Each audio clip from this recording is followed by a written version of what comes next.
This young guy hauling ice blocks had just turned 15. He dropped out of school early because his family was dirt poor, and he made money doing manual labor. Everywhere he went, people looked down on him, but nobody could have imagined that he'd become a famous billionaire across America, and his fortune all started with this newspaper. The paper featured a story about a man named Andrew Carnegie. He had also dropped out of school early to make money. At 12, he started delivering telegrams and took his share of contempt from rich kids, but in the end, he still became a billionaire. Reading this, the boy swore to God and to all those snobs who looked down on him that he would also become a billionaire. When he got home, the boy showed his father the newspaper and said, "I'm going to be a billionaire." His father's response went like this: "Listen up, kid, you'll never have money. You can only become one type of person, the lower class. That's what my father taught me, so that's all I can teach you." Hearing his father's pointless garbage, the boy stayed silent. Then he looked at his mother, seriously ill in bed. He didn't want to live his whole life as a loser like his father, unable to even afford medicine for his mom. He decided to leave and seek his fortune, because he knew only by making big money could he save his mother. What he didn't know was that this departure would mean they'd never see each other again. With no money for a train ticket, he could only sneak onto a train as it was pulling out.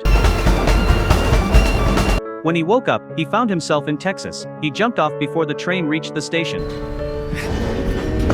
He was a bit lost, not knowing where to go, so he followed a couple of people to a small town. The town just happened to have a ranch owner hiring workers. To solve the food problem, the boy pushed his way to the front, doing everything he could to sell himself to the rancher. But the guy wanted someone strong and sturdy, so the boy turned around and lifted up a fat guy nearby to prove himself. This actually made the rancher laugh. Seeing how eager he was, the rancher decided to take him on. At the ranch, the boy met his lifelong best friend, a down-on-his-luck kid, his own age named Gus. Gus had originally been born into a wealthy ranching family, but because of the economic depression, he had to work for others just to get by. His dream was to restore his family's legacy and become the biggest rancher in Texas. Two young souls, equally down on their luck and dealt a rough hand by fate, formed a bond and encouraged each other.